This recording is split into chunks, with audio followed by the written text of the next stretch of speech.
আসসালামু আলাইকুম। আজ আপনাদের সাথে খুবই সহজ প্রাণ ঠান্ডা করা আমাদের সবার প্রিয় ভীষণ মজার একটা ডেজার্ট রেসিপি শেয়ার করছি। আমার মনে হয় কম বেশি সবাই এই ডেজার্টটা খেতে অনেক পছন্দ করে, কারণ এটা বানানো অনেক সহজ আর খেতেও ভীষণ মজা। তবে আমি একটু ভিন্নভাবে বানাই, তাই আপনাদের সাথে আজকে শেয়ার করেছি। তো প্রথমে আমি একটা প্যানের মধ্যে 2 কাপ একটু ঘন দুধ নিয়েছি।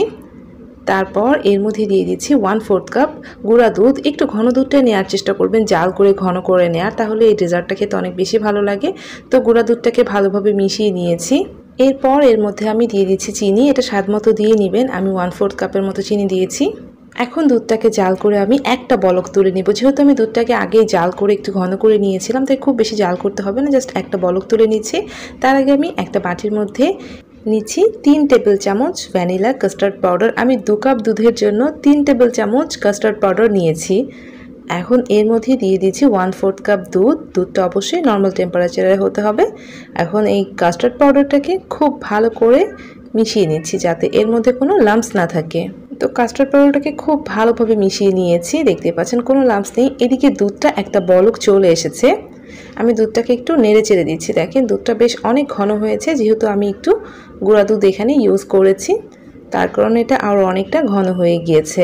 এখন আমি চুলাটাকে কমিয়ে দিচ্ছি, আর চুলাটাকে কমিয়ে দিয়ে যে কাস্টার্ড পাউডারটা গুলে নিয়েছি সেটা দুধের মধ্যে অ্যাড করে দিচ্ছি। কাস্টার্ড পাউডারটা দেওয়ার আগে অবশ্যই কাস্টার্ড পাউডারটাকে ভালোভাবে গুলে নেবেন, যাতে তলানিতে পড়ে না থাকে। আর অল্প অল্প করে দিয়ে অনবরত নেড়েচেড়ে দিতে হবে, যাতে দুধের মধ্যে দলা পেকে না যায়। আর চুলার আঁচটা কমিয়ে রাখবেন, তাহলে দেখবেন যে খুব স্মুথলি এটা মিশে যাচ্ছে।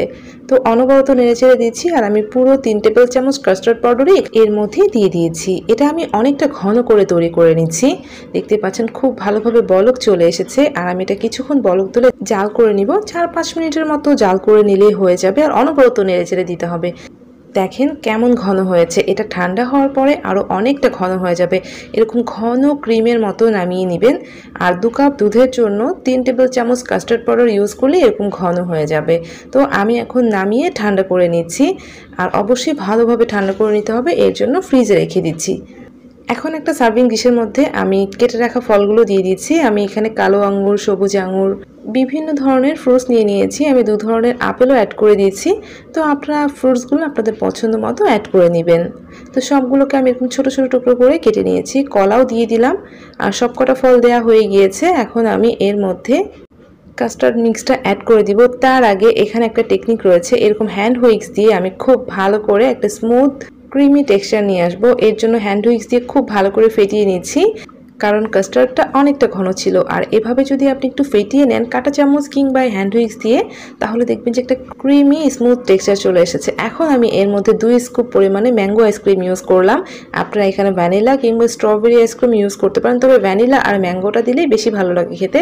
তো আমি 2 স্কুপ দেওয়ার পরে আবারও খুব ভালো করে হুইক্স দিয়ে আইসক্রিমটাকে মিশিয়ে নিচ্ছি। এতে করে হবে কি, কাস্টার্ড মিক্সটা এত ক্রিমি আর এত ফ্লাফি হবে যে খেতে অসাধারণ লাগে। তো এটা আমি স্পেশালি করে থাকি, আমার কাছে খেতে ভীষণ ভালো লাগে। আপনারা কে কীভাবে তৈরি করেন অবশ্যই কমেন্ট করে জানাবেন। এখন আমি এই মিক্সারটা ফলগুলোর উপরে ঢেলে দিচ্ছি। দেখেন এটা কতটা স্মুথ হয়েছে, আর এটা খেতে এত মজা লাগে যে আপনি যদি একবার বাসায় তৈরি করেন তাহলে বারবার এইভাবে তৈরি করবেন। এখন আমি কাস্টার্ড মিক্সের সাথে খুব ভালো করে ফ্রুটসটাকে মিক্স করে নিচ্ছি। আর বাকি যেটুকু ছিল সেটাও কিন্তু আমি এর উপর দিয়ে দিব। ট্রাস্ট মি, এই কাস্টার্ডটা খেতে এত মজা, আপনি একবার খেলে এর ফ্যান হয়ে যাবেন। আমি বাকি কাস্টার্ডটুকু উপর দিয়ে দিয়েছি। ইফতার কিংবা যে কোনো স্পেশাল অকেশনে আপনারা এটা খুব ঝটপটভাবে তৈরি করে নিতে পারেন। এটা তৈরি করতে এত কম সময় লাগে আর খেতে এত মজা যে সবাই খেয়ে আপনাকে জিজ্ঞাসা করবে আপনি কাস্টার্ডটা কীভাবে বানিয়েছেন। আমি একটা সার্ভিং বাটিতে পরিবেশন করছি। এটা দেখে এত ইয়ামি লাগে, যারা ফ্রুটস খেতে পছন্দ করে না তারাও পাগলের মতো খেয়ে নেবে। আশা করছি আমার রেসিপিটা আপনাদের ভালো লাগবে। আপনারা একবার হলে এভাবে ট্রাই করবেন। আর কেমন লাগলো প্লিজ কমেন্ট করে জানাতে ভুলবেন না। যদি ভালো লাগে তাহলে প্লিজ রেসিপিটাতে একটা লাইক দিয়ে যাবেন, আর চ্যানেলটাকে সাবস্ক্রাইব করে প্লিজ আমার সাথেই থাকবেন। সবাইকে ধন্যবাদ জানিয়ে বিদায় নিচ্ছি। সবাই ভালো থাকবেন। আল্লাহ হাফেজ।